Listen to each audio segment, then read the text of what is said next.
E aí, meu povo? Vamos lá para a aula 2, então, tá? O segundo vídeo sendo gravado agora. No livro de vocês, nós estamos lá na página 95, foi a abertura do capítulo. Agora, essa página que nós estamos aqui, o fortalecimento do poder dos reis, na página 96. Vamos entender agora como foi que esses reis absolutistas conseguiram tanto poder assim. Como é que foi que eles chegaram a esse poder? A gente viu ali que no final da Idade Média havia uma falta, o enfraquecimento desses reis. E aí, com o enfraquecimento deles, começou a acontecer muita coisa ali no final da Idade Média, doenças, pobreza, os saques feitos pelos servos. E aí, para vencer esses ataques dos servos, para se fortalecer, eles se reuniram, criaram os reis e tal. Mas também, no vídeo anterior, eu esqueci de falar de uma classe muito importante que vai surgir nesse período. No final da Idade Média, já vai surgir a classe dos burgueses, que eu já expliquei para vocês na sala de aula. Quando a gente fala em burguês hoje, a gente imagina assim: ah, fulano é burguesinho, olha o tênis dele, a roupa dele, o boné dele. Quando a gente usa o termo burguês ou burguesinho hoje, a gente está se referindo ao cara que aparentemente tem dinheiro ou, né, se mostra ter através das roupas, das marcas que ele veste. Mas, no início, o burguês ele não era um cara rico. O burguês era o cara que morava no burgo. O burgo eram aquelas feiras da Idade Média, né, que se tornaram fixas e que para proteger essas feiras foram construindo-se muros em voltas dela e de repente começou a surgir, renascer as cidades, né? E essas cidades seriam esses burgos. Então nos burgos viviam os comerciantes que não necessariamente eram ricos, era o sapateiro, era o confeiteiro, era o outro cara lá que fazia roupas. Então eram pessoas pobres que exerciam ofícios liberais, né, livres, do campo, no caso, né? E aí, na verdade, o conceito de liberal a gente teria que trabalhar um pouco mais para frente. Mas enfim, então o burguês era o cara que vivia no burgo, não era um cara rico. Só que com o tempo esse burguês ele vai se fortalecer, aí associado à questão do mercantilismo que eu falei com vocês antes, né, vai haver o fortalecimento do comércio como um todo e alguns burgueses vão se destacar e vão se tornar ricos. Por isso que hoje a gente usa o termo burguês para falar dos ricos, mas no início da história lá ele não era rico e também não foi todo burguês que se tornou que ascendeu na sociedade, que se tornou poderoso, né? Mas a classe burguesa ela vai ter um papel importante nesse fortalecimento aqui do poder dos reis. A primeira questão de vocês, olha aqui, ó. Primeira questão do questionário, ó. No processo de formação do Estado moderno, vimos que vários grupos sociais se aproximaram do rei. Explique por que os monarcas receberam esse apoio da nobreza e da burguesia. Bora lá pro livro. Olha aqui, ó. Vou ampliar aqui de novo, ó. Aí, ó. Então aqui, ó. Lá na Europa, a partir do século XI, ocorreu um crescimento do comércio das cidades e a formação de um novo grupo social que era a burguesia, composta basicamente por mercadores e artesãos. Os burgueses, então, percebendo a importância da monarquia para o sucesso de seus negócios, eles apoiaram o rei por meio de doações e empréstimos. Olha o papel dos. Os burgueses não fizeram isso porque eles gostavam do rei, não era um acordo pessoal, eles fizeram isso por interesses financeiros. Ó. Então, eles viram a importância de se ter um monarca forte para que eles pudessem melhorar ainda mais os seus lucros, os seus negócios. E aí eles fizeram esse acordo, mas não foi de graça. O rei, ó, por sua vez, também passou a favorecer esses burgueses, fazendo o quê? Leis, ó, lembra que eu falei?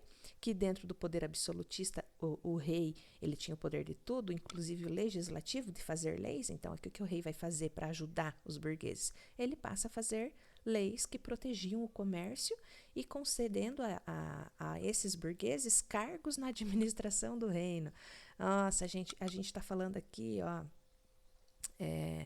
do século, aqui, a partir do século XI, né? Praticamente 1000 anos atrás, E a gente vê algumas coisas se repetindo ainda hoje, não é verdade? Olha só, um burguês, um empresário que ajuda um governante aqui a se eleger, a se fortalecer, e daí depois esse burguês ou este comerciante, esse empresário, hoje em dia no caso, ganha cargos no governo para, né, ter mais poder, para ter mais acesso a legislações que vai favorecer esse comércio dele e aumentar o seu lucro.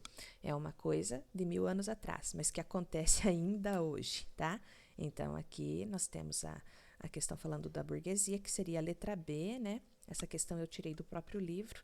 A B vem antes da A aqui no caso, tá? Não tá cronologicamente aqui, ó.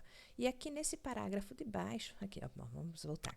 Nós temos uma imagem aqui, ó, uma iluminura do século XIV, né, onde o rei Afonso II confirma os privilégios concedidos aos mercadores da cidade de Barcelona, na região onde hoje é a Espanha, né? Então, aqui a relação do rei com esses burgueses. E a nobreza, professora, quem que era a nobreza? Cara, a nobreza, aquele pessoal que eu já comentei nas aulas com vocês, que a nobreza são famílias muito ricas e que vai passando de geração para geração toda essa riqueza, e eles sempre tiveram muito poder, sempre tiveram muito próximos ao rei. A nobreza primeiro era dona de muitas terras, né? Então quem era a classe mais rica geralmente numa sociedade? A nobreza. E geralmente o rei vinha dessa nobreza. E agora vai surgir outra classe, que são os burgueses, que também vão ficar ricos, mas os burgueses não nasceram ricos, eles vão ficar ricos. Agora a nobreza não, a nobreza já era proprietária de muitas terras. E eles também se aproximam do rei, mas com um interesse, que era visar a manutenção dos seus privilégios, né? Porque essa nobreza, eles recebiam pensões vitalícias, né? E altos postos no exército real. Então, assim, a nobreza sempre teve muito próxima do rei, sempre trocou favores com o rei, sempre recebeu muito por isso. Então, aqui, como aqui está dizendo, eles recebiam pensões e altos postos no exército real. Já os camponeses, por sua vez, catadinhos, os camponeses eram os trabalhadores lá, os que mais se lascavam no sol a sol, né? Eles passaram a ver o rei como alguém capaz de protegê-lo contra os abusos da nobreza. Então, tadinho dos camponeses, eles ficavam aqui nas mãos, né, querendo acreditar que o rei ia protegê-los dessa nobreza, que também apoiava o rei, que esperava a troca de favores. Enfim, mas era a esperança do pobre camponês aqui, né? Parece até o trabalhador de hoje, né? Esperando que o governante resolva seus problemas, e às vezes o governante ele governa e legisla para as classes que mais o apoiam aqui. Feito, galera, essa daqui é a questão 1 que nós trabalhamos. Agora vamos para a questão 2. Questão 2, bora lá. Aqui eu vou abrir o arquivo. Aqui. Quais medidas foram tomadas pelo rei Guilherme, o conquistador da Inglaterra, para se fortalecer? Muito bem, vamos voltar aqui para o texto. Ó. Aqui, a monarquia inglesa. Ó.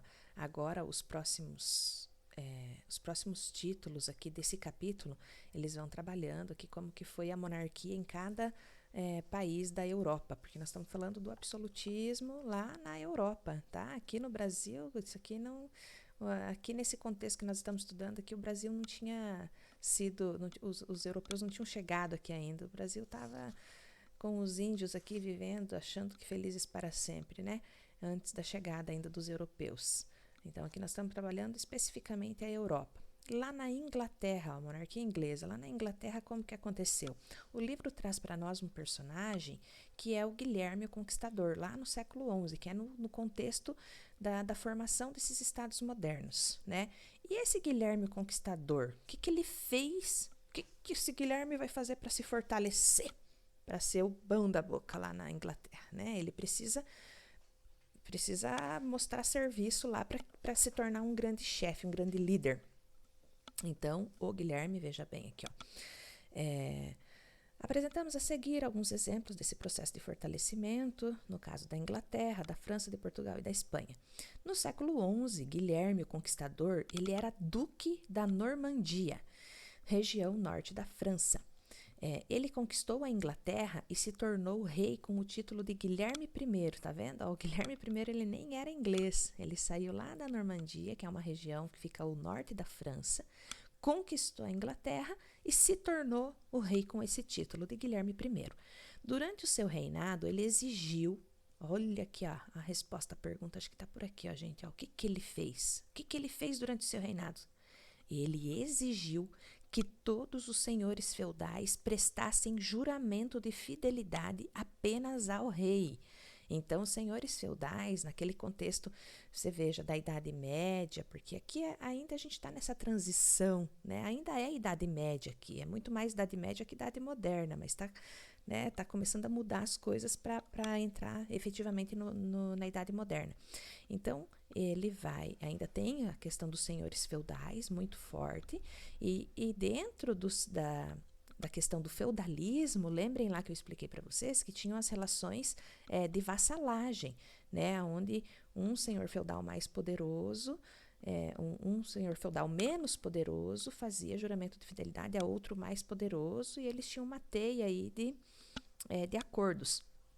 Só que o Guilherme ele vai dizer o seguinte, cara, acabou de senhor feudal ficar jurando fidelidade para outro senhor feudal. Quem manda aqui agora sou eu. Só pode prestar juramento para mim de fidelidade.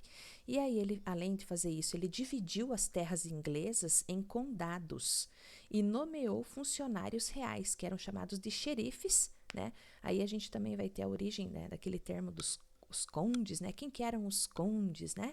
Eram quem dirigiam esses condados, eram esses xerifes que administravam esses condados, que seria uma espécie de estado ou cidade, uma cidade-estado, vamos dizer assim, uma região que esses caras dominavam. Então, olha só, ele não podia dominar tudo, ele não tinha braço nem perna para caminhar todo o reino dele.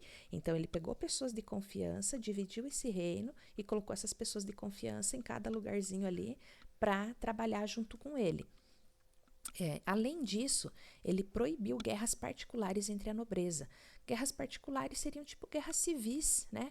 Para que ficar brigando aqui no nosso reino, um contra o outro, né? Então ele une esse pessoal, né, em torno de si, e aí com essas medidas ele submete a nobreza, dando início ao processo de fortalecimento do poder real inglês. Então, a conquista da Inglaterra, liderada por ele, foi registrada na famosa tapeçaria de Bayeux, né? Mas, enfim, o que dizia a nossa pergunta? O que era para responder? O que o Guilherme I fez? E aqui está dizendo tudo o que ele fez, né? Que a gente já leu aqui. Então, ele divide o seu reinado em condados, coloca esses xerifes para trabalhar para eles, proíbe guerras dentro desses condados e faz com que todos os senhores feudais prestem juramento de fidelidade apenas para ele. Ah, Guilherme safadinho, né? E espertinho, Guilherme o Conquistador, que conquistou a Inglaterra. Beleza, galera? Daqui a pouquinho mais 2 questões. Beijo!